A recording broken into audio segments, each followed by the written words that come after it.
మహోన్నతమైన నీ ప్రేమను బట్టి స్థుతులు స్తోత్రములు చెల్లిస్తున్నాం ప్రభా. ధవల సింహాసనం మీద ఆసీనుడవై ప్రభా, నిత్యము పరిశుద్ధుడు పరిశుద్ధుడు పరిశుద్ధుడని దూత ప్రతిలాపనతో కొనియాడబడుతూ ప్రభా, ఆయన నీ కళ్ళ దృష్టి మా మీద పెట్టి నీ బలిశరకులను మా మీద కప్పుతూ ప్రభా, సురక్షితమైన జీవితములను మాకు దయచేసి తండ్రి, ఎల్లవేళలా నీ కృపాక్షేమంలో మా వెంట ఇచ్చి తండ్రి, ఆయన చదువు లెక్కల్లో దాచి కాచి ఉంచావు ప్రభా. నీకు వందనాలు అయినా, నీ అద్భుత ఆశ్చర్య కార్యములను బట్టి కృతజ్ఞత స్తుతులు చెల్లిస్తున్నాను ప్రభా. అయినా నీ యొక్క నాయన ఉన్నత దుర్గానికి వేలాది స్తుతులు స్తోత్రములు ప్రభా. బలవంతుడు వినాయన శక్తివంతుడు వై ఉంది ప్రభా. దేవా మాయందు నీ యొక్క కృపాక్షేమమును దయచేసి నడుపుతున్న విధానాన్ని బట్టి స్తుతులు స్తోత్రములు చెల్లిస్తున్నాను తండ్రి. నాయన ఇదిగో ప్రభా, ఈ మాసం మొదలుకొని ప్రభా, ఈ దినము వరకు మమ్మల్ని కాచినందుకు కృతజ్ఞత వందనాలు చెల్లిస్తున్నాను దేవా. నాయన ఈ సమాధి దినములో ప్రభా, ఈ మొదటి ఆరాధనలో నాయన నీ ప్రియ సంగమను జ్ఞాపకం చేసుకుని ప్రభా, నాయన ఉదయకాల సమయంలో ప్రభా, సృష్టి యావత్తు నేను మహిమపరుస్తున్న విధంగా ప్రభా, నాయన నీ సన్నిధానమును ప్రభా ఇక్కడ నాయనను ఏర్పాటు చేసుకుని తండ్రి యొక్క దినమును మా కొరకు నాయన దయచేసినందుకు వందనాలు స్తోత్రాలు చెల్లిస్తున్నాను ప్రభా. నాయన ఒక సమయమును జ్ఞాపకం చేసుకునండి అయ్యా. నేను స్తుతించుట నాయన మా జీవితానికి ధన్యమై ఉంది ప్రభా. దేవా ఇదిగో తండ్రి, అలనాడు ప్రభా అబ్రహాముకు నాయన ఇచ్చిన వాగ్దానం ప్రకారము ప్రభా, నాయన వెళ్ళ చోట ఎలా ప్రభా నీ యొక్క మందసమును కట్టి తండ్రి నిన్ను స్తుతించి ఆరాధించి ప్రభా, విశ్వాసులకు తండ్రిగా నాయన నీ దృష్టిలో నిలిచిపోయి ఉన్నాడు ప్రభా. నాయన ఒక జీవ గ్రంథంలో నాయన నువ్వు తండ్రి చివరి వరకు అబ్రహామును పేరును లెక్కించి ఉన్నావు ప్రభా. దేవా ఎందుకంటే ప్రభా అలనాడు ప్రభా విశ్వాసులందరినీ ప్రభా నాయన ఈనాటి విశ్వాస జీవితం కొరకు ప్రభాను ఏర్పాటు చేసి ఉన్నావు తండ్రి. వారి యొక్క జీవితాలను మాకు ఎత్తి చూపిస్తున్నావు ప్రభా. దేవా ఒక వాక్య ప్రకారము ప్రభా నీ బిడ్డలైన వారు ప్రభా ఈ లోకయాత్రలో కొనసాగుతున్నప్పుడు తండ్రి నీ నీతిని కనుక్కొని ప్రభా మా హృదయాలను బదులుపరుచుకుని ప్రభా నీ నీతిలో నాయన మేము జీవించగలగాలని నాయన నీ వాక్యం మా ఎదుటి ఉంచి ఉన్నావు ప్రభా. దేవా ఇదిగో నీ సేవకులు నీ వాక్యమును నాయన మోసుకొని వచ్చి ఉన్నారు ప్రభా. నాయన దేవా అది వింటున్న మా హృదయాలను తండ్రి తాకులాగా నాయన దీవించి ఆశీర్వదించండి ప్రభా. వినవదిలేవారుగా కాకుండా ప్రభా మా హృదయాలను బదులుపరుచుకుని నాయన మాలో మారు మనసును ప్రభా దేవా అలమర్చుకునే జ్ఞానాన్ని ప్రభా, నేను చూసే నేత్రములతో ఈ లోకంలో సాగిపోయే జ్ఞానాన్ని ప్రభా మా ప్రతి ఒక్క జీవితానికి మీరు దయచేస్తారని ప్రభా మీకు ప్రార్థిస్తున్నాం తండ్రి. మీకు వందనాలు నాయన. నీ సేవకులు జ్ఞాపకం చేసుకునండి ప్రభా, దీవించి ఆశీర్వదించండి అయ్యా. అనేక సంఘములలో నాయన ఎన్నో వాక్యములు వినిపిస్తూ ఉంటుండగా నీ బిడ్డలైన వారు ప్రభా ఎంతగానో ప్రభా నేను బలపరుస్తున్నారు ప్రభా.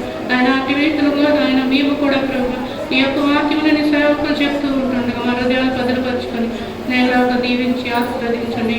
నీ సేవకులు నాయన దీవించి ఆశీర్వదించండి తండ్రి. నాయన చేస్తున్న ప్రతి పనిలోని మీ జ్ఞానం ఇచ్చి నడపండి ప్రభా. వెళ్ళి వచ్చే మార్గాల్లో నీ సన్నిధి తోడుగా ఉంచి నడిపించండి ప్రభా. ప్రతి విషయం నీ వైపు చూసి నాయన మొదలు పెడుతూ ఉంటుండగా జయకరమైన నాయన కార్యములు నాయన ఉండడానికి సహాయం చేయండి. ఇదిగో ప్రభా నాయన నూతన సంఘమును మరొకటి దయచేసి ఉన్నారు ప్రభా. నాయన దాని అవసరతల కొరకు నాయన దేవా దానికి కట్టవలసిన నూతన ఆత్మల కొరకు ప్రభా మేము ప్రార్థిస్తున్నామయ్యా. దేవాలను ఆలకించిన ఆయన ఆమె అనువాడు ప్రభా దీవించి ఆశీర్వదించండి తండ్రి. నాయన సంఘమును కూడా ప్రభా జయకరంగా నడిపించండి ప్రభా. మీకు వందనాలు నాయన. ఇదిగో తండ్రి ఇంతవరకు నేను స్తుతించి ఆరాధించి ఉన్నాం ప్రభా. నాయన ఈ ఆరాధన అంతట్లో మీరు ముందుండి దేవా ప్రతి విషయం అందు మీకు మహిమకరంగా జరిగించుకోమని మీకు స్తుతిస్తూ ప్రార్థిస్తున్నాం తండ్రి. నాయన మరొక క్షణంలో ప్రభా రెండవ ఆరాధన కూడా నాయన జయకరంగా జరగడానికి సహాయం చేసి నాయన నడిపించుకుని ప్రభా ప్రతి విషయమందు నీకు విజ్ఞాపన చేయగా మీరు ఆమెను ముద్రించి నాయన సమస్త విధములైన కార్యములన్నింటిలో మీ యొక్క ఆత్మ పరిశుద్ధతను ఉంచి నాయన జయకరంగా సాగిపోవడానికి మా అందరికీ నాయన మీరే దీవించి ఆశీర్వదించి బలపరిచి మహిమ పొందుకోమని యేసుక్రీస్తు నామములో ఈ ప్రార్థన అడిగి వేడుకొని ప్రార్థిస్తున్నాం తండ్రి. ఆమేన్.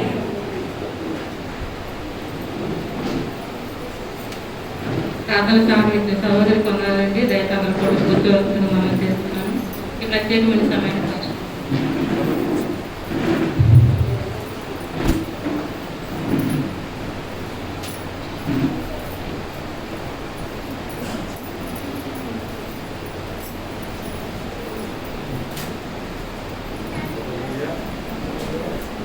హల్లెలూయా. ప్రభునందు ప్రియమైనటువంటి వాళ్ళరా,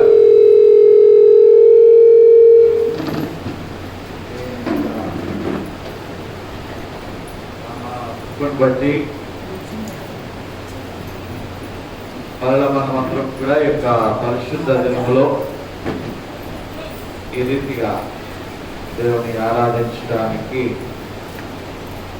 ప్రభు మనకు దయచేసినటువంటి ధన్యకరమైనటువంటి సమయాన్ని బట్టి దేవాదేవునికి స్తోత్రాలు వందనాలు తెలియజేస్తూ ఉంటున్నాను. తప్పుడు వచ్చినటువంటి ప్రియ విశ్వాసానికి మీ అందరికీ వందనాలు. నడిపించినటువంటి మరి ప్రియ సహోదరి మేరీ గారికి ప్రభు పేరు వందనాలు.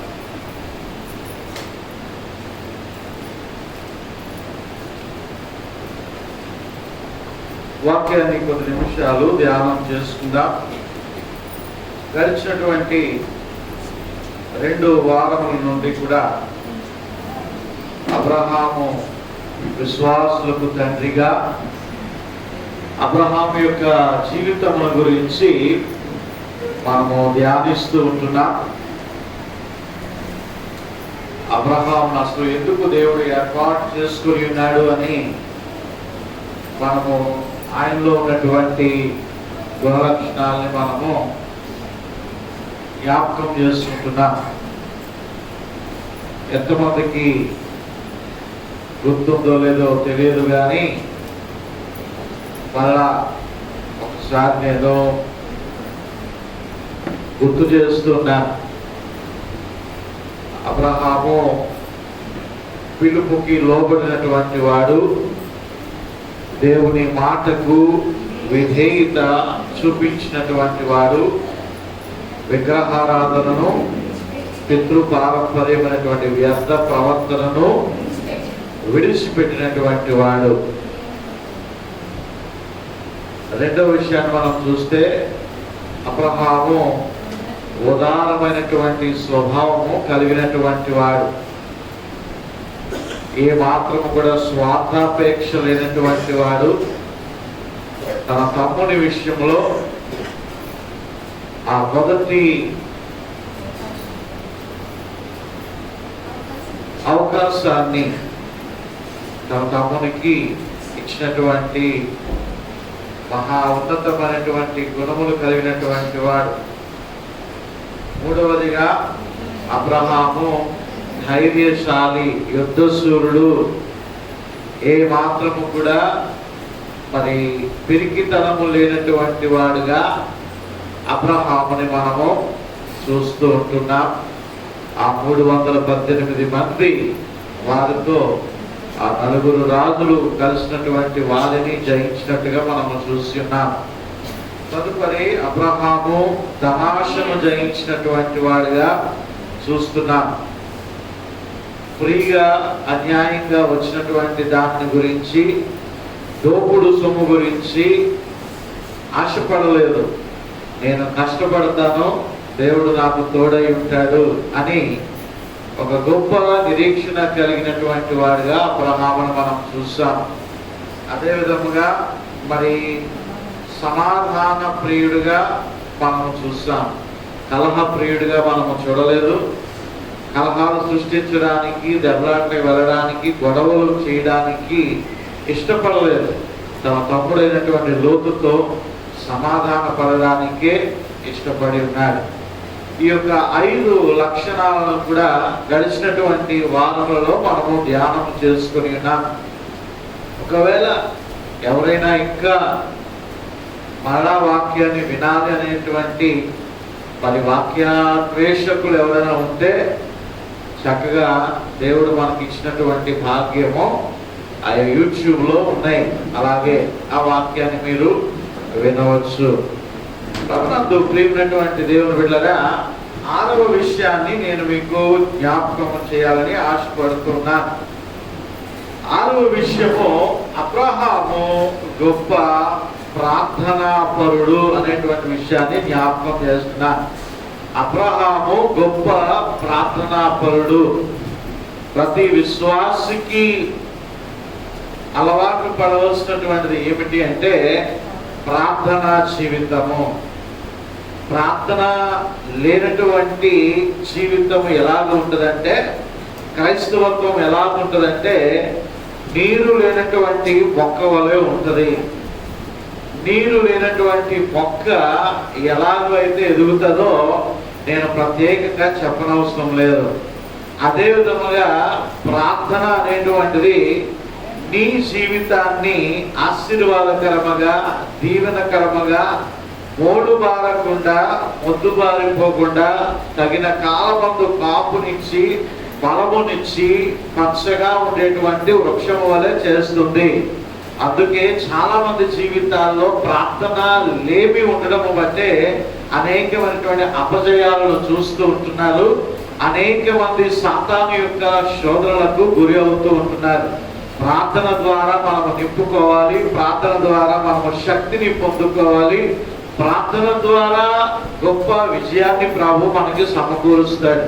వాక్యం వినేదానికన్నా ఎక్కువగా నీవు ప్రార్థన చేయడం నీవు అలవర్చుకోవాలి. ముఖ్యంగా విజ్ఞాపన ప్రార్థన, సంఘ ప్రార్థన, వ్యక్తిగత ప్రార్థన, ఈ యొక్క ప్రార్థనలో నీకు అలవాటు పడాలి. అంతేగాని ఏదో ఒక్కసారి ఆదివారం మాత్రము దేవుని సన్నిధికి వచ్చి ఆరాధించి ప్రార్థించి వెళ్ళిపోయినంత మాత్రాన నీకు ఒరిగేటువంటిది ఏమీ లేదు. ఎందుకంటే ప్రతి దినము కూడా నీవు ఒక ప్రార్థనా పరుడుగా ఉండాలని దేవుడు ఆశపడుతూ ఉన్నాడు. తన తమ్ముడైనటువంటి లోతు విషయంలో వచ్చినటువంటి సమస్య, లోతు ఇప్పుడు ఎక్కడ ఉంటున్నాడంటే సొదొమ గొమొరాలో లోతు ఉంటున్నాడు. సొదొమ గొమొరా అంతా కూడా పాడైపోయినటువంటి పట్టణంగా ఉంటుంది. భయంకరమైనటువంటి విగ్రహారాధన, వ్యభిచారము, చోదము, అల్లరితో కూడినటువంటి ఆటపాటలు, ఇవన్నీ కూడా చోటు చేసుకుంటున్నటువంటి ప్రాంతం ఏది అంటే సొదొమ గొమొరా. మొట్టమొదటిగా ఆ సొదొమ గొమొరాని ఎంచుకున్నాడు కదా, నువ్వు ఏ ప్రాంతం వెళ్ళమంటే ఆ ప్రాంతం వెళ్తాను అని చెప్పి అబ్రహాం ఇచ్చినటువంటి అవకాశాన్ని అలా ఉపయోగించుకున్నటువంటి లోతు ఆ సొదొమ గొమొరా పచ్చగా ఉంది, చాలా బ్యూటిఫుల్ గా ఉంది, చాలా మరి ఆహ్లాదకరంగా ఉంది, కాబట్టి ఆ పట్టణానికే ఎంచుకుంటాను అని చెప్పేసి ఆ పట్టణానికి వెళ్ళినట్టుగా చూస్తున్నాం. అయితే ఆ పట్టణం పాడైపోయింది, పాపము చేత, దుర్నీతి క్రియల చేత నిండినటువంటి పట్టణముగా ఉంటుంది. కాబట్టి దేవుడు దాని మీద ఉగ్రతను చూపించడానికి ఆయన సిద్ధపడి ఉన్నాడు. అయితే ప్రియమైనటువంటి దేవుని బిడ్డగా ఆ ఉగ్రత చూడబోతున్నటువంటి ఆ సొదొమ గొమొరా పట్టణంలో ఎవరున్నారు అంటే లోతు ఉన్నాడు. లోతు ఎవడు అంటే ఇదిగో అబ్రహాం యొక్క సహోదరుని యొక్క కుమారుడు, అంటే పిన తండ్రి యొక్క కుమారుడు. లోతు నశించిపోతున్నాడు, లోతు అగ్నికి ఆహుతవబోతూ ఉంటున్నాడు, దేవుని ఉగ్రతకు కారణమవబోతున్నాడు లోతు. లోతుని ఎలాగైనా సరే తప్పించాలి, లోతుని ఎలాగైనా సరే కాపాడాలి. ప్రియమైనటువంటి దేవుని బిడ్డలారా, ఒక వ్యక్తి యొక్క నాశనాన్ని ఎప్పుడు కూడా మనము కోరుకోవడానికి వీల్లేదు. అంతటా అందరూ కూడా మారు మనసు పొందాలి, వారు రక్షించబడాలి, వారు నాశనం నుండి వారు తప్పించుకో. దాని కొరకు నీవు ఎంతగా అవమానపడినా,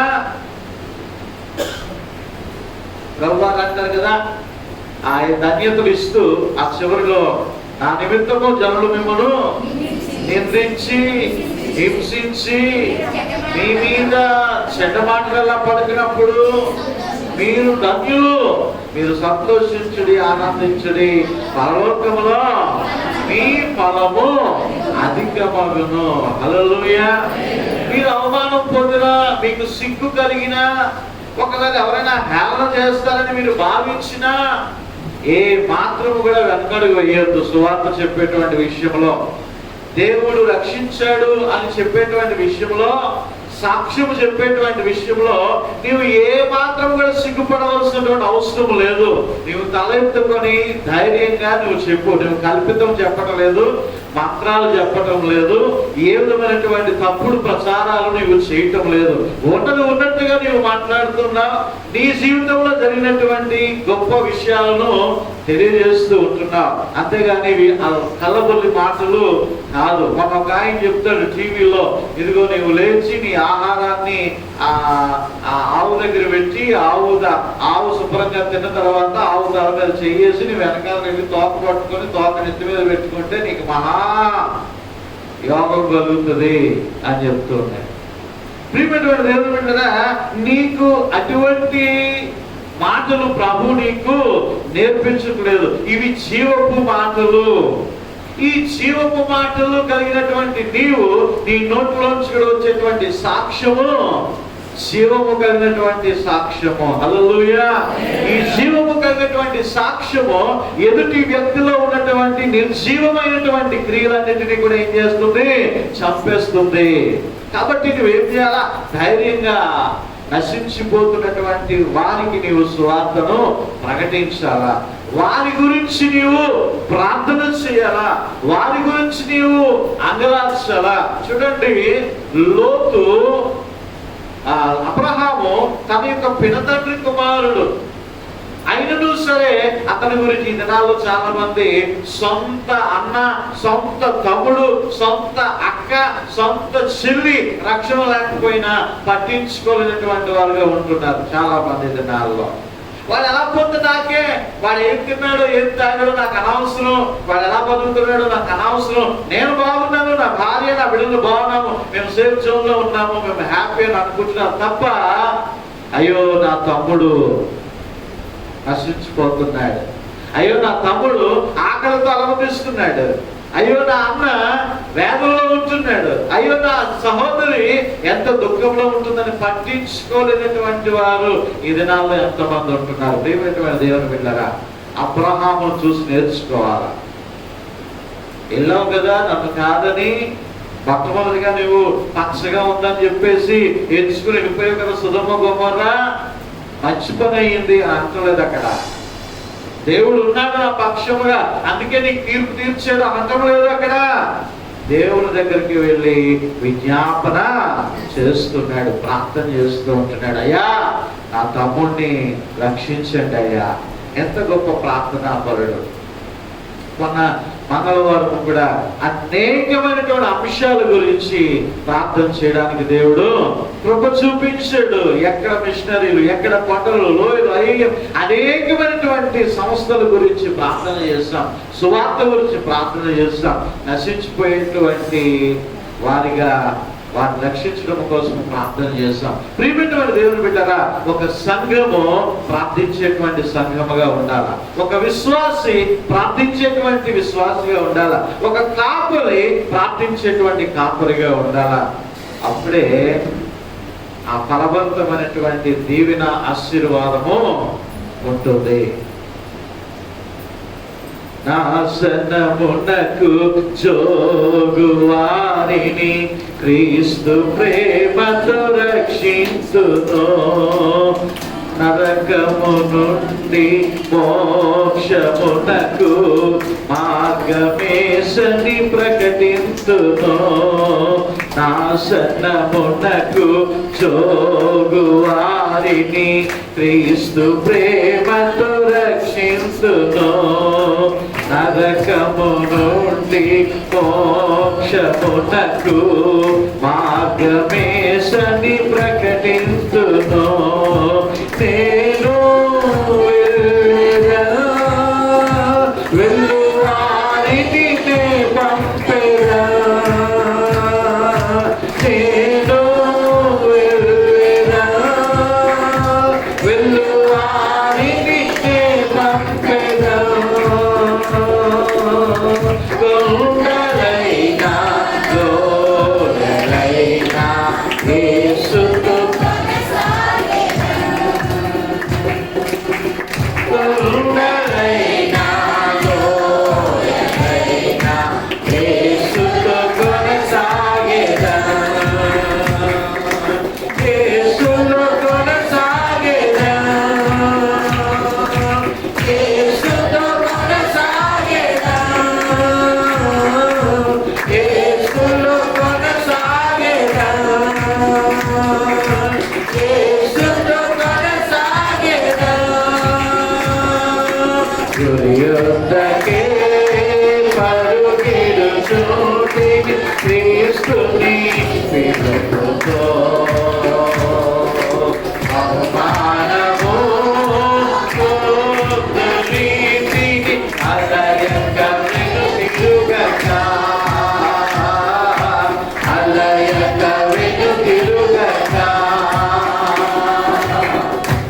హల్లెలూయా. ఆదికాండము 18వ అధ్యాయంలో ఏ విధముగా లోతుని అబ్రహాము రక్షించాడు అనేటువంటి విషయాన్ని మనం చూస్తున్నాం. కొద్దిగా సౌండ్ పెట్టండి, బేస్ పెన్షన్ తెలుగు తగ్గించి చెప్పండి అమ్మ. 18వ అధ్యాయము 23వ వచనం నుంచి ప్రారంభమవుతుంది. దుష్టులతో కూడా నీతిమంతులు నాశనం చేస్తావా తండ్రి? 50 మంది నీతిమంతులు ఉండేలా దానిలో నుండి 50 మంది నీతిమంతుల నిమిత్తము ఆ స్థలమును నాశనము చేయక ఆయవా తండ్రి అని బతిమలాడుతున్నాడు, విజ్ఞాపన చేస్తున్నాడు. అయ్యా, సొదొమ గొమొర్రాను నాశనం చేయాలనుకుంటున్నావు కదా, నీ ఉగ్రత చూపించాలనుకుంటున్నావు కదా, అందులో 50 మంది నీతిమంతులు ఉంటే అయ్యా నీవు నాశనం చేసినప్పుడు ఆ 50 మంది కూడా లయమైపోతారు కదా, నీవు కాపాడుతావు కదా అంటే తండ్రి అయినటువంటి దేవుని యొక్క సమాధానము 26వ వచనం చదువుతున్నారు. 50 మంది నీతిమంతులు నాకు కనబడలేదులా, వారిని బట్టి ఆ స్థలమంతటిని కాయుదునను. అందుకు అబ్రహాము, ఇదిగో ధూళియు బూడిదయునైన నేను ప్రభువుతో మాట్లాడా తెగించుచున్నాను. ఎంత తగ్గింపు ప్రార్థన ఏమండి.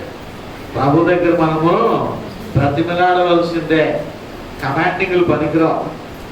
ఏమండి, ఇస్తావా చస్తావా అనడానికి వీల్లేదు. ప్రభువా నాకు దయచేయి తండ్రి, నీ కృప చూపించిన ఆయన. 50 మంది నుంచి స్టార్ట్ అయ్యాడు. అయ్యా 50 మంది నీతిమంతులుంటే ఆ పట్టణాన్ని నాశనం చేయకుండా నీవు కాపాడుతావు కదా. అవును, నేను కాపాడుతాను. అక్కడి నుంచి కిందకి వస్తుంటే ఏమంటాడు ఆయన, ఒకవేళ 5 తక్కువ అయ్యారు అనుకో, అప్పుడు కాపాడుతావా? అవును, నేను కాపాడుతాను. ఇంకొక 5 తక్కువ అయ్యారు అనుకో, కాపాడుతావా? కాపాడుతాను. 30 మంది అయ్యారు అనుకో, కాపాడుతావా? కాపాడుతాను. 20 మంది అయ్యారు అనుకో, కాపాడుతావా? కాపాడుతాను. 10 మంది అయ్యారు అనుకో, కాపాడుతావా? కాపాడుతాను. అక్కడ దేవుడు గ్రహించాడు. అబ్రహాము 10 దగ్గరికి వచ్చాడు, 10 నుంచి 5కి వెళ్తాడు, 5 నుంచి 2కి వెళ్తాడు, 2 నుంచి 1కి వెళ్తాడు, 1కి వెళ్ళి ఏమంటాడు చివరికి, అయితే నా తమ్ముడు లోతున్నాడు కదా అంటాడు. ప్రియమైన దేవుని బిడ్డలారా, వాగ్దానాలతో కూడినటువంటి ప్రార్థన చేస్తూ ఉంటున్నాడు అబ్రహాం.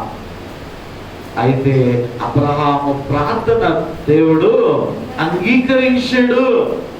అబ్రహాము యొక్క ప్రార్థనను బట్టి లోతుని దేవుడు రక్షించాడు.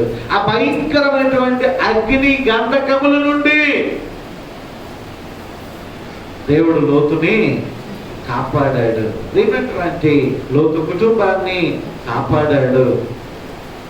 నేను జ్ఞాపకం చేస్తున్నాను ప్రియమైనటువంటి దేవుని బిడ్డలారా, చాలా మంది అనుకుంటారు, కొంతమంది మేము హిందువులుగా ఉంటున్నప్పటికీ కూడా, మేము ఎలా ఉంటున్నప్పటికీ కూడా మేము హ్యాపీగా ఉన్నాము, ఎంజాయ్ చేస్తున్నాము, సంతోషంగా ఉన్నాము, మా మీద మాకు ఏ ఉగ్రత లేదు, ఏ విధమైనటువంటి తీర్పు లేదు అని వారు అనుకుంటున్నారు. కానీ నువ్వు జ్ఞాపకం చేసుకోవాలి, నీ గురించి ప్రార్థన చేసేటువంటి వారు ఎవరో ఉన్నారు.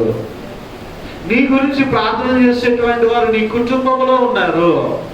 నీ గురించి ప్రార్థన చేసేటువంటి వారు నీ సంఘంలో ఉన్నారు. నీ గురించి ప్రార్థన చేసేటువంటి వారు ఎవరో ఉన్నారు. వారి ప్రార్థన నిన్ను కాపాడుతుంది తెలుసా.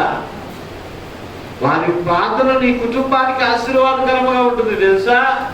వారి యొక్క ప్రార్థన నీవు దీవించబడ్డానికి కారణం అవుతుంది. అంతే కదా, నేనేం చేయకపోయినా పర్లేదు, ఏం ప్రార్థన చేయకపోయినా నేను బాగానే ఉంటున్నాను అని నువ్వు అనుకుంటున్నావేమో, అది చాలా పొరపాటు. దేవుడు వారి యొక్క ప్రార్థన ద్వారా నిన్ను కాపాడుతున్నాడు. అబ్రహాం యొక్క ప్రార్థన లోతుని రక్షించింది అండి. అంతమంది కాదు, అబ్రహాము గొప్ప ప్రార్థనా పరుడు. మరొక ఉదాహరణ మనం చూస్తే ఆదికాండము 20వ అధ్యాయం 17వ వచనం చదువుతున్నారు. అబ్రహాము ప్రార్థింపగా దేవుడు అబీమెలెకును అతని భార్యను అతని దాసీలను బాగు చేసెను, వారు పిల్లలు కనిరి. ప్రియమైనటువంటి దేవుని బిడ్డరా, అబీమెలెకు అలాగనే అతని యొక్క భార్య పిల్లలు లేక ఉంటున్నారు. కారణం ఏమిటి అంటే, ఇదిగో శారాని వారి ఇంట చేర్చుకొని ఉన్నారు. ఆ వృత్తాంతం మీకు తెలియాలంటే ఇంటికి 20వ అధ్యాయం చదవండి. అయితే అబ్రహాము యొక్క భార్య ఎవరు? శారా. ఏమండి, ఆ శారా చెల్లెలు అని చెప్పినందుకు అభిమలకి ఏం చేస్తాడు? తన ఇంట్లో ఉండమంటాడు. చెల్లెలే కదా, నా ఇంట్లో ఉండు అంటాడు. అయితే తర్వాత అబ్రహాం యొక్క భార్య జోలికి వచ్చినందుకు ఏమవుతుంది? ఆ పిల్లలు కనకుండా అయిపోతుంది. ఏం పెట్టారా? అబ్రహాము యజమాని, శారమ్మ గారు యజమానురాలు. అది అంతే, ఎవరవునన్నా కాదన్నా కదా. ప్రియమైనటువంటి దేవుని బిడ్డరా, హగరు మధ్యలో వచ్చింది కానీ హగరు సంతానం మనము కాదు. పక్క ముద్ర ఎవరికి? మిగతా వాళ్ళు ఎవరికి కూడా స్థానం లేదు అక్కడ. అందుకే వివాహం అన్ని విషయంలో ఘనమైనది. పరిశుద్ధ వివాహం అని చెప్తారు. ఎందుకు అంటే వాళ్ళ ఉభయులు కూడా ఏక శరీరమై ఉంటారు కాబట్టి. ఇక్కడ అబ్రహాము గారి యొక్క భార్య జోలికి వచ్చినందుకు అబీమెలెకు ఏమైపోయాడు? పిల్లలు లేనటువంటి వాడు అయిపోయాడు. కానీ అబ్రహాము మంచి మనస్సు కలిగినటువంటి వాడు కాబట్టి మళ్ళా వారి గురించి ప్రార్థన చేశాడు. ప్రార్థన చేయగా మళ్ళా అబీమెలెకు పిల్లలను కన్నాడు. రాయబడింది కదా, ఏలయనగా అబ్రహాము భార్య అయిన శారాను బట్టి దేవుడు అబీమెలెకు ఇంటిలో ప్రతి గర్భమును మూసి, అబీమెలెకు ఇంట్లో ప్రతి గర్భము కూడా మూయబడిందండి. ఎవరిని బట్టి? శారాను బట్టి.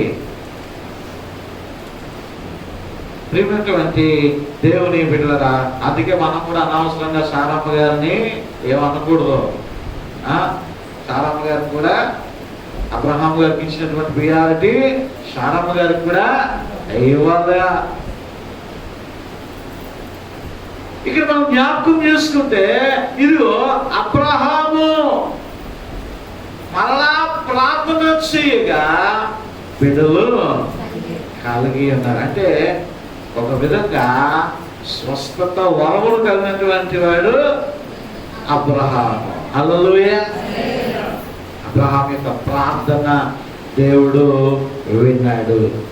అబ్రహాం యొక్క ప్రార్థన దేవుడు ఆలకించాడు. మూయబడి ఉన్నటువంటి గర్భమును తెరచాడు. జాన్ బనియన్ గారు దేవుని యొక్క గొప్ప సువార్త చేసినటువంటి ఆయన. ఈ లాక్డౌన్లో ఆయన జీవిత చరిత్ర కూడా నేను తెలియపరచాను మంగళవారం పూట. ఎంత చక్కగా విన్నారో లాక్డౌన్ అంతా కూడా. ఇప్పుడు వినండి అన్నా సరే, నో టైం పాస్టర్ గారు, ఐఎమ్ సో బిజీ కదా. ప్రియమైనటువంటి దేవుని బిడ్డలారా, జాన్ బనియన్ గారు దేవుని సువార్తికుడు. దేవుని సేవ చేస్తున్నప్పుడు ఆయన తీసుకుని వెళ్ళి జైల్లో పడేశారు. జైల్లో పడేస్తే సుమారు 12 సంవత్సరాలు ఒక చీకటి జైలు మాట. అండమాన్లో జైళ్ళు ఉంటాయి అంటారు కదా, అవి ఎలాగుంటాయి అలాంటి జైల్లో పడేసినప్పుడు ఆ చీకటిలో పడేసాడని జాన్ బనియన్ గారు ఏమాత్రం కూడా కృంగిపోలేదు, కృషించిపోలేదు, నీరసించిపోలేదు. ఆ జాన్ బనియన్ గారు ఇదిగో నా కంటి దెబ్బల మీద నాచు కట్టేసినను నా కంటి రెప్పల మీద నాచు కట్టేసినను, నేను యేసుక్రీస్తు ప్రభువారి గురించి ప్రకటించడం నేను మానను, ప్రార్థన చేయడము మానను అని చెప్పాడు ఆయన. నాచు ఎప్పుడు కడుతుంది? ఏంటది? నీళ్ళు ఎక్కువ ఉన్నప్పుడా? నాచు ఎప్పుడు కడుతుంది? అలాగూ ఆ ప్రదేశాన్ని అలా వదిలిపెట్టేస్తే అది అట్లాగా కొన్ని రోజులకి అది ఏమైపోతుంది? నాచు కట్టేస్తుంది శుభ్రం చేయకపోతే. అంటున్నాడు, నన్ను అలాగా అక్కడే నన్ను పడేసినా, నన్ను చచ్చిన శవం వలె మీరు నన్ను చేసి పడేసినా, నా కనురెప్పల మీద నాచు పెరిగిపోయినప్పటికీ కూడా నేను ప్రార్థన మానను, యేసే రక్షకుడు అని చెప్పడం నేను మానను అని చెప్పి సుమారు 12 సంవత్సరాలు పైన పడి ఉన్నప్పటికీ కూడా ఆయన రాయడం మొదలు పెట్టాడు. యాత్రికుని ప్రయాణము అని ఒక గొప్ప పుస్తకాన్ని ఆయన రాశాడు. ఆ పుస్తకము 100 భాషలలో అది తర్జుమా చేయబడినది. నేటి దినము ప్రపంచవ్యాప్తంగా అంటే 100 భాషలలో తర్జుమా చేశారు అంటే అది ఎంత గొప్ప పుస్తకమో ఒకసారి జ్ఞాపకం చేసుకోనండి. ప్రభు చిత్తమైతే నేను తెప్పిస్తాను, కౌంటర్లో పెడతాను. ఏమంటే అటువంటి కొనుక్కోండి అంటే ముందుకు రాదు. బైబిల్ కొనుక్కోండి అంటే ముందుకు రాదు. 1/2 కేజీ కోడి మాంసం, కేజీ కోడి మాంసం ఎంత అంటే 250, 300. బైబిల్ ఎంత అంటే 200. అంటే కేజీ మాంసానికి కూడా ఇది ఖరీదు చేయదు. ఇది కొనుక్కోండి అంటే బైబిల్ తెచ్చారు కదా ఈరోజు అందరూ కూడా. తెచ్చారు, దేవునికి స్తోత్రం. తెచ్చినప్పుడు అడగండి పాస్టర్ గారు అనుకుంటారు కదా. కాబట్టి మీరు అందరూ కూడా తెచ్చారు, దేవునికి స్తోత్రం. నేను జ్ఞాపకం చేస్తూ ఉంటున్నాను, యాత్రికుని ప్రయాణం అనేటువంటి పుస్తకాన్ని ఆయన రాసి ఉన్నాడు. తర్వాత అది అనేక విధాలుగా సువార్త అందరి ప్రాంతాల్లో కూడా వెళ్ళి అనేక మంది రక్షణ మారు మనసు పొందడానికి కారణమైంది. దేవుని బిడ్డలారా, ఒక ప్రార్థన నీ జీవితాన్ని మారుస్తుంది, నీ స్థితిని మారుస్తుంది. నీ స్థితిని బట్టిగా కాదు, నీ కుటుంబీకుల యొక్క స్థితి కూడా మారుస్తుంది. అంటే వారిని కూడా రక్షిస్తుంది. ప్రియమైనటువంటి దేవుని బిడ్డలారా, మరి ఒక లక్షణాన్ని అబ్రహాము జీవితంలో మనము జ్ఞాపకం చేసుకుంటే, అబ్రహాము గొప్ప ఆరాధికుడు, ఆరాధన చేసేటువంటి వాడు. ఆరాధన చేయడం అంటే ఏమిటి? ప్రియమైనటువంటి దేవుని బిడ్డలారా, ప్రార్థన, స్తుతి, అదేవిధముగా సమర్పణ, శ్రమలలో సైతము దేవుని స్తుతించడము, ఇవన్నీ కూడా ఆరాధనలో ఉండేటువంటి అంశాలు. నిజంగా ఆరాధన చేయడం అనేటువంటిది అది గొప్ప భాగ్యము. దావీదు ఆరాధన చేసే దేవుడిని మెప్పించాడు. ఆరాధన చేస్తే దేవుని యొక్క మెడలో ఆభరణాలుగా నిలిచిపోతాయంట. ప్రార్థనలు చేస్తే వెళ్ళి జవాబులోకి ఎందుకు వచ్చేస్తాయి, కానీ ఆరాధన చేస్తే దేవుని యొక్క కంఠానికి అవి ఆభరణాలు ఎలా ఉంటాయో అలా ఉండిపోతాయంట. ఎందుకంటే స్తుతి చేయుట యథార్థవంతులకు శోభస్కరము. హల్లెలూయా. ఆరాధన చేసినటువంటి వాడు అబ్రహాము జీవితాన్ని ఒక్కసారి మనము గమనించినట్లయితే, ఇదిగో అబ్రహాము 13 ప్రయాణాలు చేశాడు. 13 ప్రయాణాలు చేశాడు. 4 బలిపీఠాలు కట్టాడు. 4 బలిపీఠములు కట్టాడు. 9 స్థలములలో నివాసం చేశాడు. ఎన్ని సంవత్సరాలు బతికాడు? 175 సంవత్సరాలు బతికాడు. అబ్రహాం జీవితం గురించి ఎన్ని పేజీలు రాశారని చెప్పాను నేను? అంటే 14 అధ్యాయాలు ఒక వ్యక్తి గురించి. ఈ పరిశుద్ధ గ్రంథంలో ఒక పేరు రాస్తేనే చాలు. ఆ గిన్నిస్ బుక్ లో పేరు ఎక్కితే ఏం గొప్ప విషయం నాకు తెలియదు, కానీ నోబెల్ బహుమతి వస్తే నాకేంటి, దానికి ఏమి ఉపయోగమో నాకు తెలియదు. అది గొప్పతనమే కావచ్చు, కానీ అంతకంటే తరాలు మారిన, యుగాలు మారిన, దశాబ్దాలు మారిన, శతాబ్దాలు మారిన, యుగాలు మారిన మారలేనటువంటి పరిశుద్ధ గ్రంథంలో ఒక్క పేరు రాయబడుట ఎంత గొప్ప విషయం అండి. అందుకే మనం గర్వించాలా. ఎందుకో తెలుసా? ఎస్తేరు గ్రంథం 1వ అధ్యాయంలో మన దేశము పేరు లిఖించబడింది. హల్లెలూయా. హిందూ దేశము అని. హల్లెలూయా. అలాంటిది అబ్రహాము జీవితాన్ని 14 పేజీలు దేవుడు కేటాయించాడు. ఎందుకు? ఈ గుణ లక్షణాలు ఉన్నాయి కాబట్టి, ఇటువంటి లక్షణాలు ఉన్నాయి కాబట్టి. చూడండి 12వ అధ్యాయము, ఆదికాండము 12వ అధ్యాయము 7వ వచనము. యెహోవా అబ్రహాముకు ప్రత్యక్షమై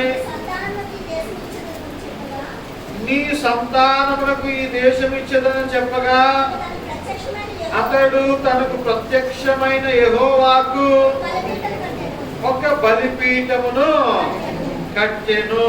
హల్లెలూయా. అలాగే 13వ అధ్యాయము 18వ వచనము. అప్పుడు అబ్రహాము తన గుడారము తీసి హెబ్రోనులోని మమ్రే దగ్గరున్న సింధూర వృక్ష వనములోనికి దిగి అక్కడ యెహోవాకు బలిపీఠమును కట్టెను. 12వ అధ్యాయము 9వ వచనం 8వ వచనము.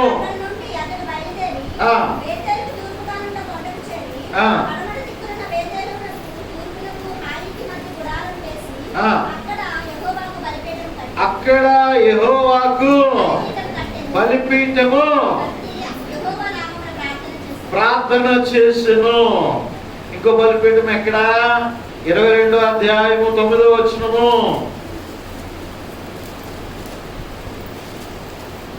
అలాగు వారిద్దరూ కూడి వెళ్ళి దేవుడు అతనితో చెప్పిన చోటికి వచ్చినప్పుడు అబ్రహాము అక్కడ బలిపీఠమును కట్టి కట్టెలు చక్కగా ఆపేర్చి తన కుమారుడు ఇస్సాకును బంధించి ఆ పీఠము పైనున్న కట్టెల మీద ఉంచెను. కానీ అక్కడ కుమారుని అర్పించలేదు. తర్వాత పొట్టేళ్ళు అర్పించాడు. అంటే అబ్రహాము 4 బలిపీఠములను కట్టాడు.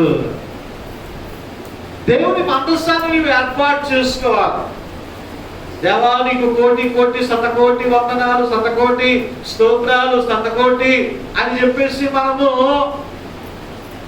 అనడం వల్ల ఉపయోగం లేదు. కానీ ఇదిగో అది బలిపీఠము రూపంలో నీవు మార్చాలి. అంటే ఆరాధన అంటే కేవలము గొంతెత్తి పాటలు పాడడం మట్టుకే కాదు, విరిగినటువంటి హృదయముతో పశ్చాత్తాపముతో దేవుని స్తుతించాలి.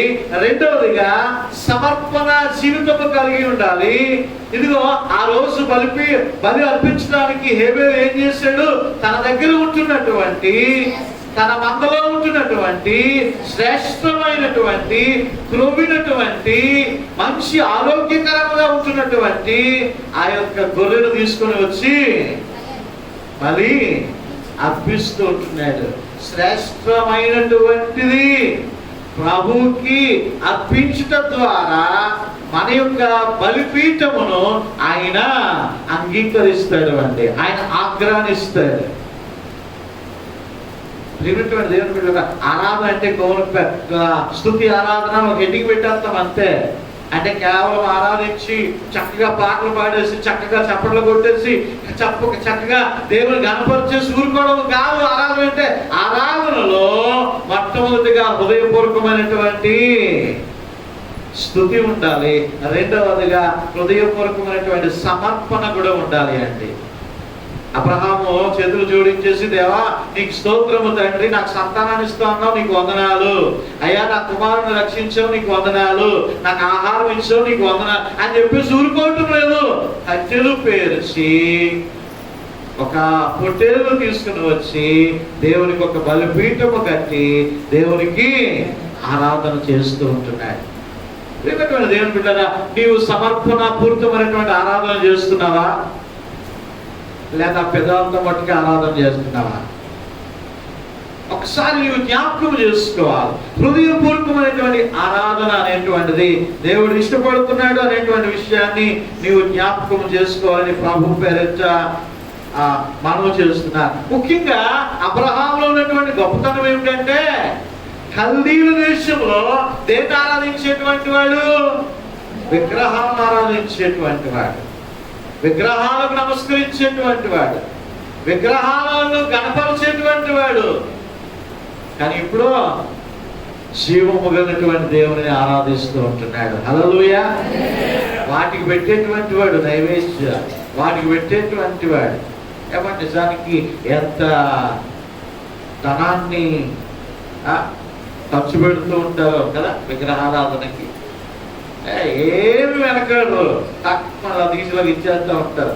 ఒక పోతుకొను, ఒక గొర్రె పోతుకొను, ఒక పొట్టెనుకొను, అది ఆ విగ్రహాలకి ఇదిగో నా దోపు ఇంత, ఈ లైటింగ్కి ఇంత, నా సౌండ్ సిస్టమ్కి ఇంత అని నేను అనుకుంటాను. అటువంటి దాతృత్వం కలిగినటువంటి వారు సంఘాల్లో కరువయ్యారండి. అటువంటి వారు కరువయ్యారు. మనం ఇంకా నోట్లో వేసిన నోట లెక్కెట్ తీరుతూ ఉంటాం కదా.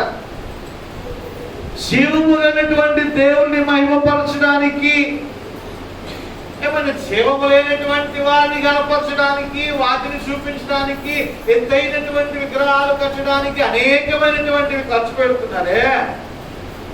ఈరోజు నిన్ను నన్ను రక్షించి మన కొరకు ప్రాణము పెట్టి మరణమును గెలిచి నీకు నాకు ఒక శుభమైనటువంటి నిరీక్షణ దయచేసినటువంటి దేవునికి ఇంకెంత మనము ఖర్చు పెట్టాలి?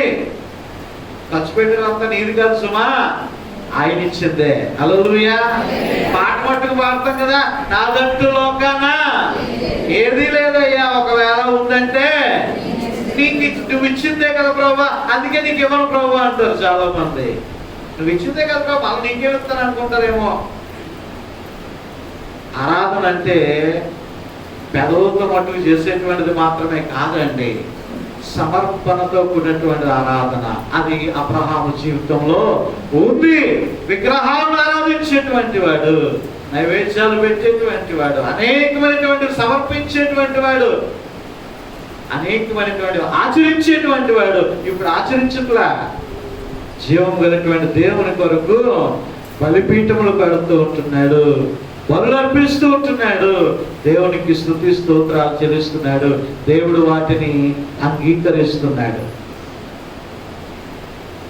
మరో విషయాన్ని చూసుకొని మనం ముగించుకుందాం. అబ్రహాము జీవితంలో ఉన్నటువంటి మరొక గొప్ప విషయాన్ని ఈరోజు మూల వాక్య భాగముగా చదువుకొని ఉన్నాం మనం అందరం కూడా. హెబ్రీ పత్రిక 11వ అధ్యాయము 10వ వచనము. ఏలయనగా దేవుడు దేనికి శిల్పియు నిర్మాణకుడునై ఉన్నాడో పునాదులు గల ఆ పట్టణము కొరకు అబ్రహాము ఎదురు చూచుచుండెను. హల్లెలూయా. అబ్రహాము ఎన్ని సంవత్సరాలు జీవించాడు? 175 సంవత్సరాలు. ఎన్ని బలిపీఠాలు కట్టాడు? 4 బలిపీఠాలు కట్టాడు. ఎన్ని ప్రయాణాలు చేశాడు? 13 ప్రయాణాలు చేశాడు. ఎన్ని స్థలాల్లో నివసించాడు? 9 స్థలాల్లో నివసించాడు. ఎక్కడ కూడా పర్మనెంట్ బంగ్లా కట్టుకోలే. ఎక్కడ కూడా ఈ 9 స్థలాల్లో నివాసము చేసిన, ఈ 13 ప్రయాణాలు చేసిన ఎక్కడున్నాడట? గుడారములలో మాత్రమే ఉన్నాడు. ఈరోజు నీవు కూడా గ్రహించాలి. ఎంత మంచి గృహాలను మనము కట్టుకున్నా, ఎంత మంచి గృహాల్లో నీవు నివాసం చేసినా, అది అద్దిల్లైనా అది సొంతిల్లైనా సరే మనం ఉంటున్నటువంటిది గుడారమే. నీ శ్వాస ఉన్నంత వరకే లోపల ఉంచుతారు. శ్వాస పోతే నీవు పడుకునేది టీకు మంచం అయినా, ఏమండి ఏంటది పెద్ద స్ప్రింగ్ మ్యాట్రస్ అంటే పరుపు మీద నువ్వు పడుకున్నా, ఏసీ రూమ్లో నీవు ఉన్నా నిన్ను ఉంచుతారా అంటే అందులో ఊపిరి పోతే నిన్ను ఉంచుతారా?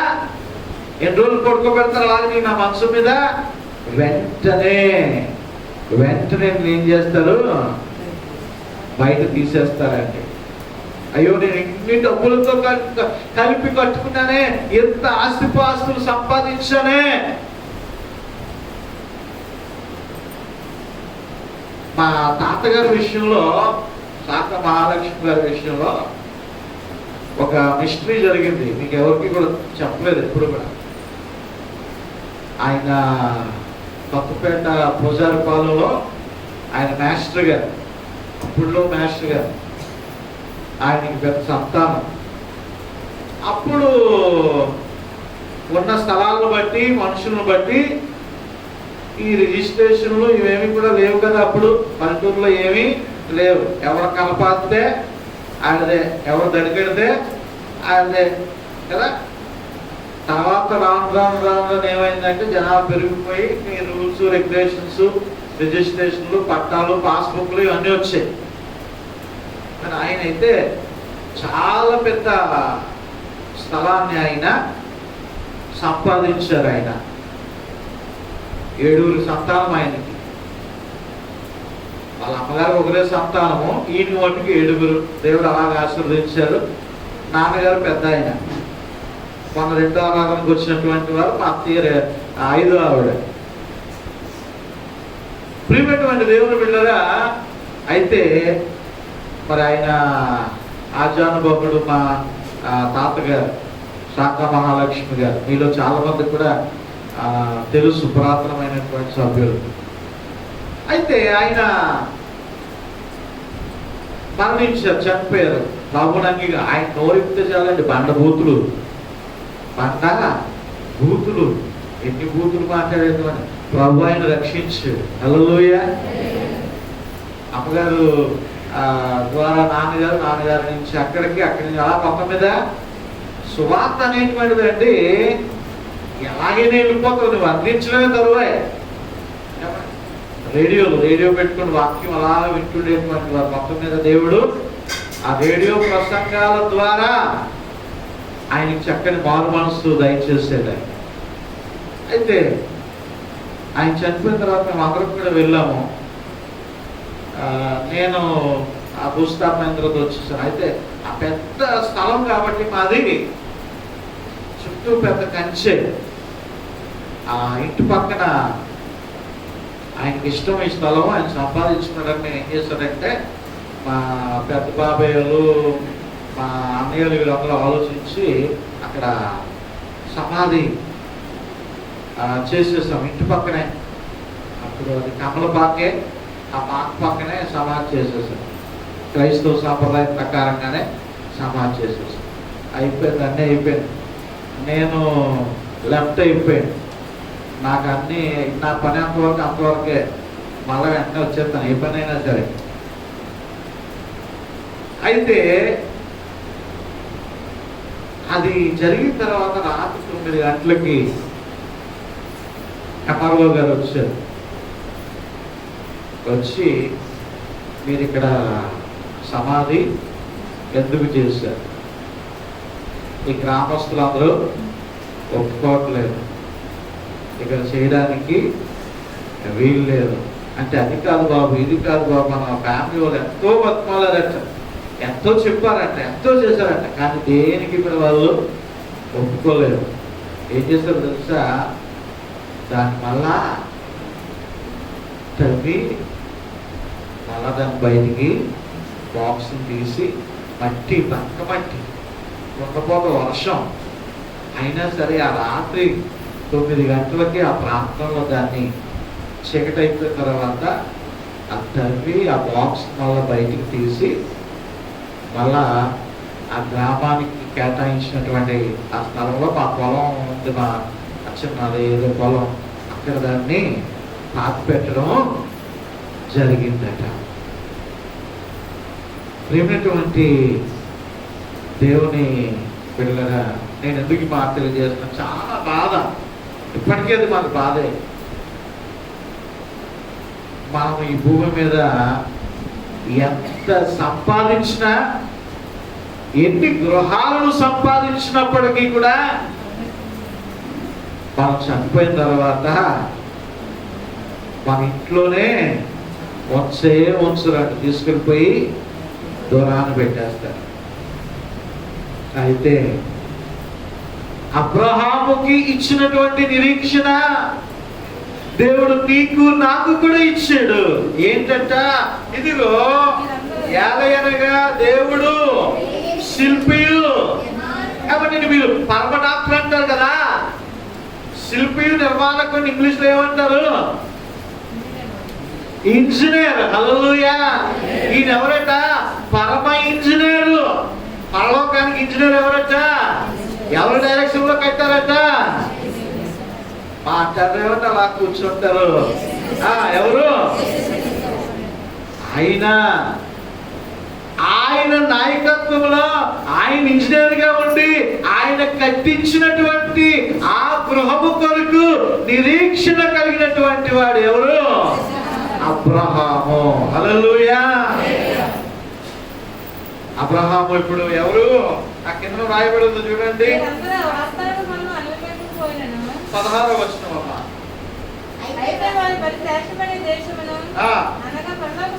పరలోక సంబంధమైన దేశమును కోరుచున్నారు, అందుచేతనే తాను వారి దేవుడిని అనిపించుకున్నట్టు దేవుడు వారిని గూర్చి సిగ్గుపడెడు.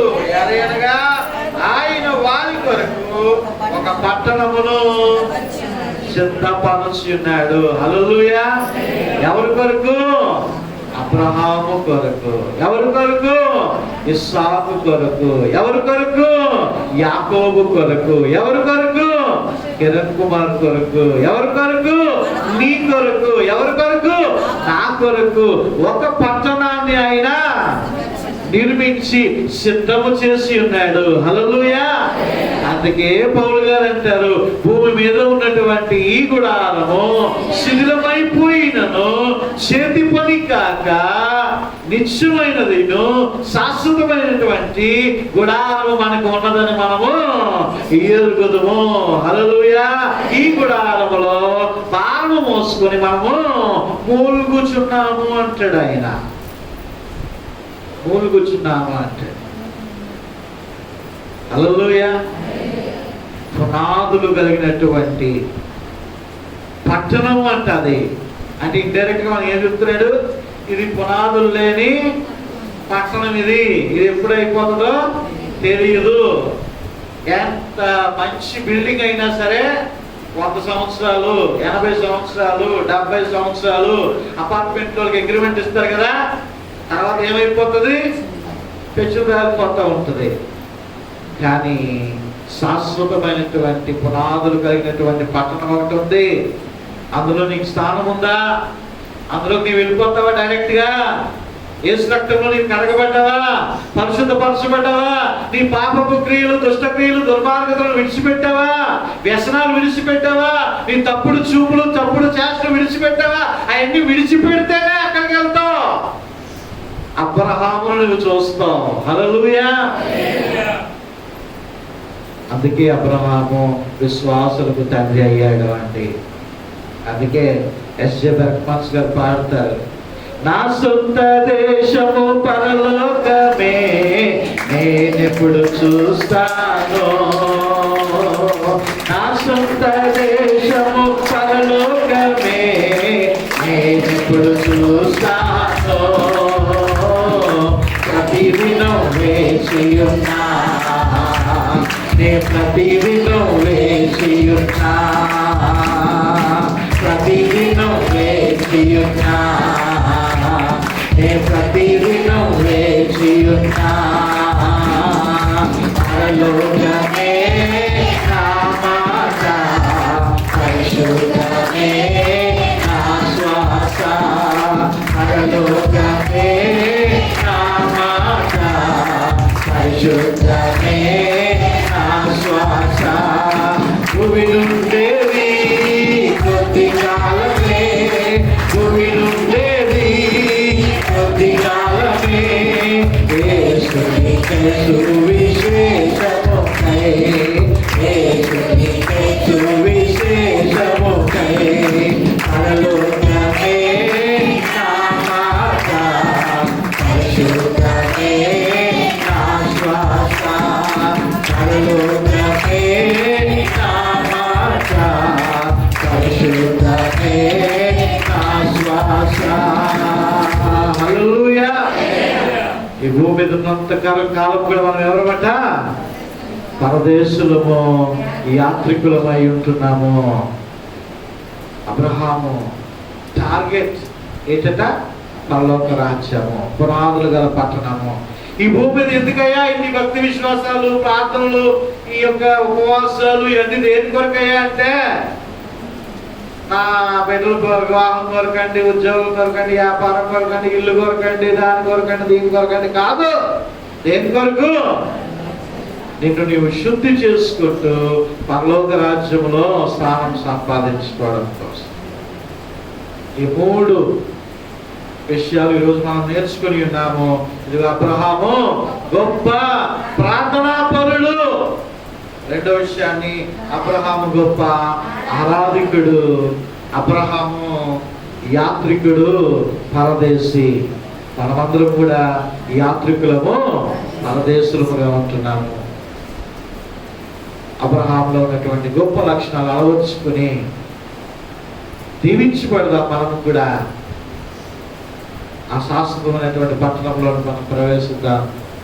అటు కృప ధాన్యత పరిశుద్ధాత్మ దేవుడు మనందరికీ దయచేయును గాక. ఆమేన్.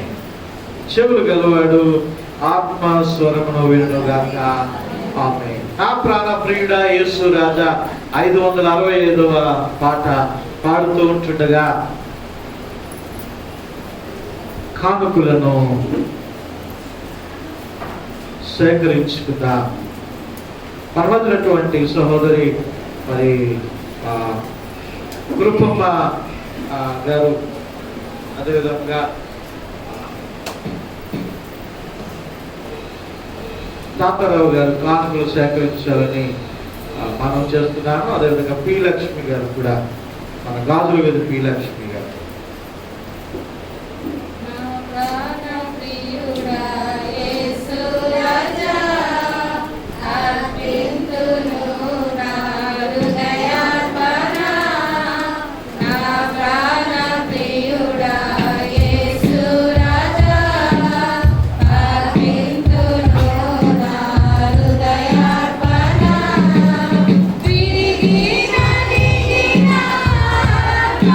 you.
ప్రార్థన చేసుకుందాం. సేకరించబడినటువంటి కానుకలతో ప్రార్థన చేస్తూ ఉంటుండగా ఇదే సమయంలో ఎవరికి విధమైనటువంటి ప్రార్థన అవసరతలు ఉన్నప్పటికీ కూడా విరుణ స్థలాల్లో లేచి నిలబడి ప్రార్థనలో ఏకీభవించాలని మనం చేస్తున్నాం. ప్రభువా, ఇది నా సమస్య, ఇది నా అవసరత, ఆయన సహాయం దయచేయండి. నీవు మాత్రమే సహాయము చేయగలిగినటువంటి దేవుడవు, నీవు తప్ప వేరొక సహాయము నాకు రాదు, ఎవరు చేరు నాయన. అయా సహాయము దయచేయండి అని ప్రభు సన్నిధిలో మొదలుపెట్టుకుందాం. అలాగనే విన్నటువంటి వాక్యాన్ని కూడా మరి మనము స్మరణకు తెచ్చుకుంటూ, దేవా నీకు వందనాలు, స్తోత్రాలు.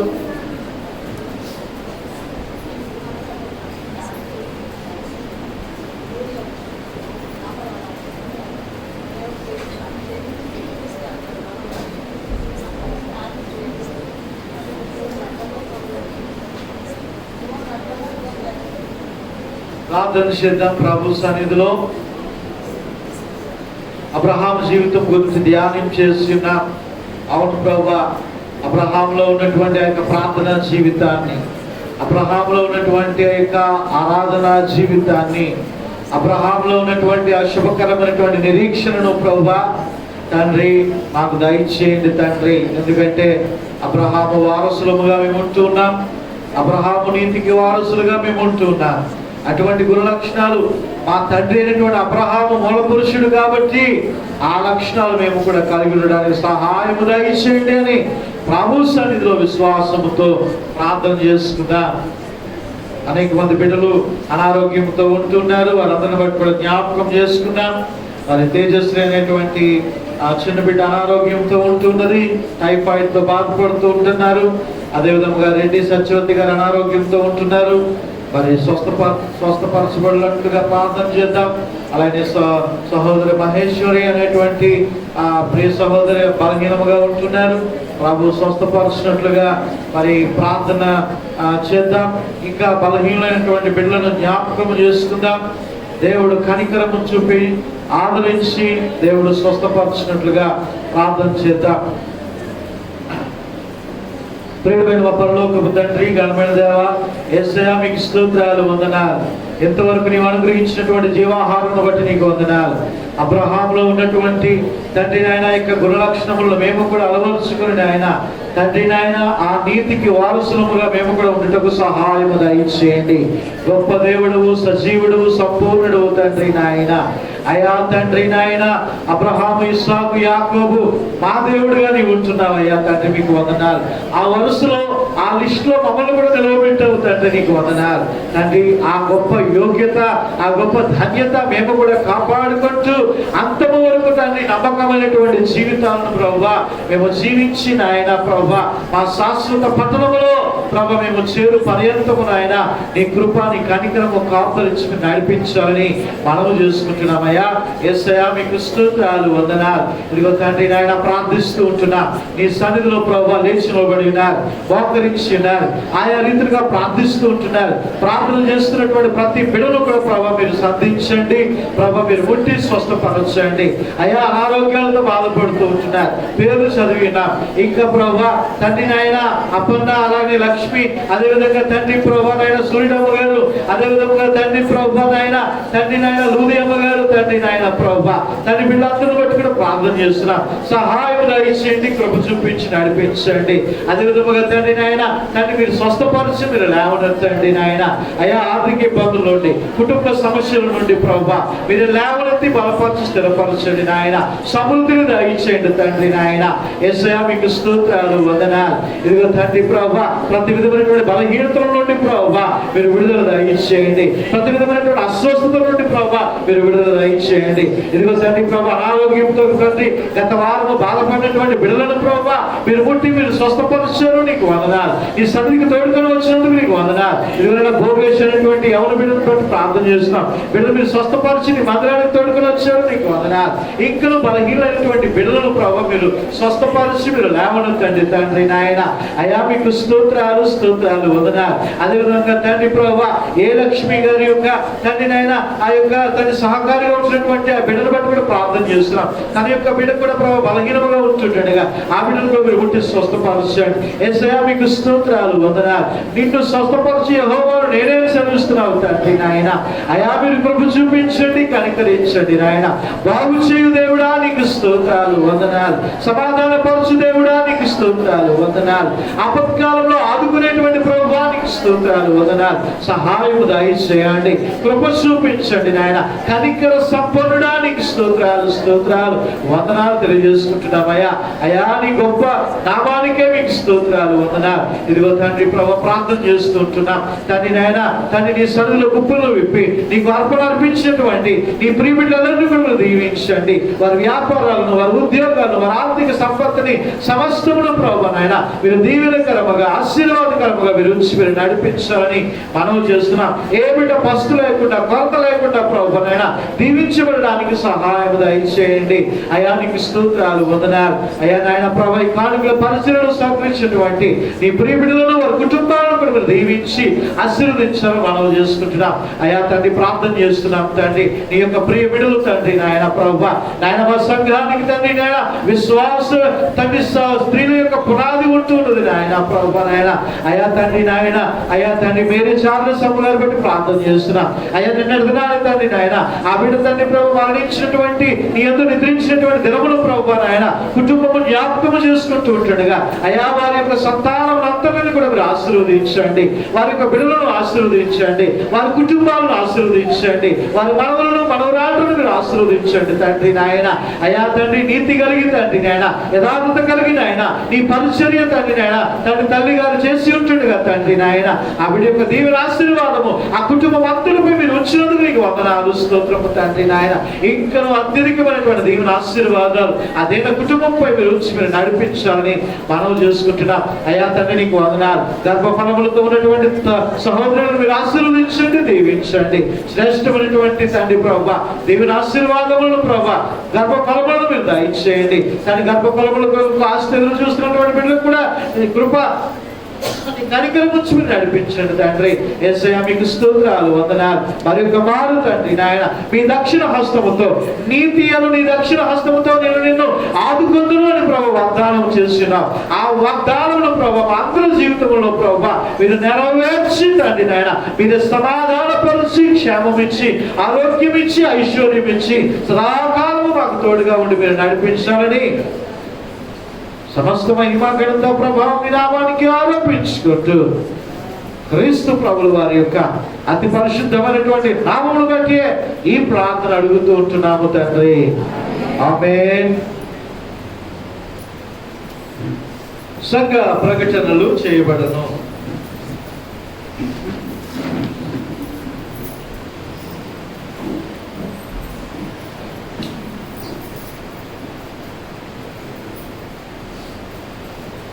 ఇంతవరకు ఆరాధనను ఎంతో జయకరంగా జరిపించినటువంటి దేవాదేవునికి వందనాలు చెల్లిస్తామండి.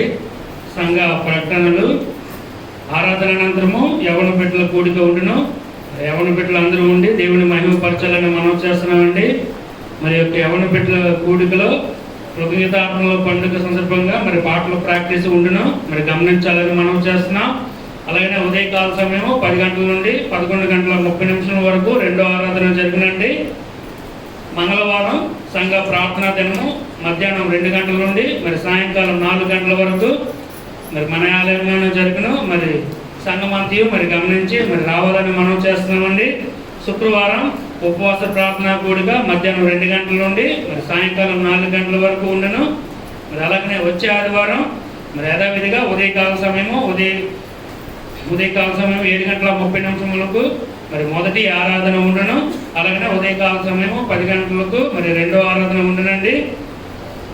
సంఘ కృతజ్ఞతార్పణల పండుగ మరి తేదీ నవంబరు 12, 13, 14 శుక్రవారం, శనివారం, ఆదివారంలో మరి జరగనున్నవి మరి సంఘం గమనించాలని మనం చేస్తున్నాం. అలాగనే మధురవాడ మరి ఆలయ నిర్మాణం కొరకు కానుకలను మరి ఇవ్వాలనుకున్న వారు మరి మీ యొక్క మొత్తమును మరి పాస్టర్ గారికి ఇవ్వాలని మనం చేస్తున్నామండి. అలాగనే మరి మధురవాడ ఆలయం కొరకు మరి ఫ్యాన్లు మరి కుర్చీలు లైట్లు కొరకు మరి ఎవరైనా మరి మీ మొత్తాలు ఇవ్వాలనుకున్న వారు మరి కౌంటర్ నందు మరి నాకు కానీ మరి శ్రీ సమర్పణ గారికి కానీ ఇవ్వాలని మనం చేస్తున్నామండి. అలాగనే మరి గడిచినటువంటి ఉపవాస ప్రార్థన మరి ప్రార్థింపబడిన తైలం ఉంది. మరి కావాల్సినటువంటి వారు కౌంటర్ను సంప్రదించగలరు మనం చేస్తూ ఈ యొక్క ప్రకటన ముగిస్తున్నాను. తెలియజేయబడినటువంటి ప్రకటనలన్నీ కూడా జ్ఞప్తించుకొని సంఘ కార్యక్రమాల్లో పాలుభాగస్తులు కావాలని మనం చేస్తున్నాను. అదేవిధంగా మరి గత దినాల్లో మరి మేరీ మహిమ వారి యొక్క అన్నగారు ప్రభునందు వారు రక్షణ పొందలేదు, మరణించారు. మరి వారి కుటుంబం యొక్క ఆదరణ కొరకే మీ యొక్క ప్రాంతంలో జ్ఞాపకం చేసుకోవాలని మనం చేస్తున్నాం. అదేవిధంగా మరి ప్రియ సహోదరి చిన్నమ్మలు గారు వారి యొక్క కుమార్తె మరి బిడ్డ గురించి సంఘము ప్రార్థించున్నది. దేవుడు చక్కని కుమారుడిని దేవుడు దయచేశాడు. అతను బట్టి దేవునికి స్తోత్రాలు తెలియజేస్తున్నా. అదేవిధంగా మధురవాడ ప్రేయర్ హాల్ నిమిత్తమై మరి ఎస్ నిరీక్షణమ్మ గారు ఫ్యాన్ కొరకు, చిన్నమ్మలు గారు మరి 2 ఫ్యాన్ల కొరకు, కే జాకబ్ రాహేల్ గారు 1 ఫ్యాన్ కొరకు, యేసుపు మరియమ్మ గారు మరి 4 కుర్చీల కొరకు వారు ఇచ్చి ఉన్నారు. వారికి సంఘపక్షంగా వందనాలు తెలియజేస్తూ ఉంటున్నారు. అందరము లేచిలో ఉన్నట్లయితే ముగింపు కీర్తన ఆశీర్వాదంతో నేటి ఆరాధన ముగించుకుందాం. చాలా మంది ప్రసంగం మధ్యలో వచ్చారు, చివరిలో కూడా వచ్చారు. దయచేసి సకాలంకు రండి, దేవుని ఆరాధించండి, వాక్యాన్ని వినండి, దేవుని మహిమపరచండి.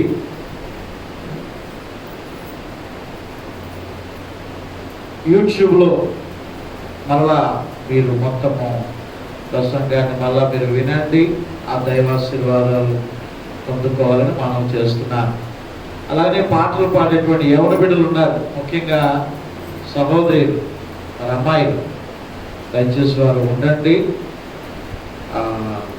సిద్ధపడి పాటల ప్రాక్టీస్లో ఉండాలని మనం చేస్తున్నాం.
పరమతండ్రైన దేవుని ప్రేమ, కుమారుడైనటువంటి యేసుక్రీస్తు ప్రభుల వారి యొక్క కృప, పరిశుద్ధాత్మని యొక్క అన్యోన్య సహవాసము నేటి ఆరాధనలో పాలుభాగస్తులై ప్రభుని ఆత్మతోనూ సత్యముతోనూ ఆరాధించి అబ్రహాము వంటి జీవితమును జీవించుటకు మంచి తీర్మానం చేసుకుంటున్నటువంటి ఆయన ప్రియ బిడ్డలకును, చేరినటువంటి ಎಲ್ಲరికిని, కుటుంబాలకును, సంఘానికి, సార్వత్రిక సంఘాలన్నిటికీ ఇప్పుడు ఎల్లప్పుడూ సదాకాలము ప్రభు యేసుక్రీస్తు ప్రభువారి కృప మనందరికీ తోడుగా ఉంచి నడిపించునుగాక.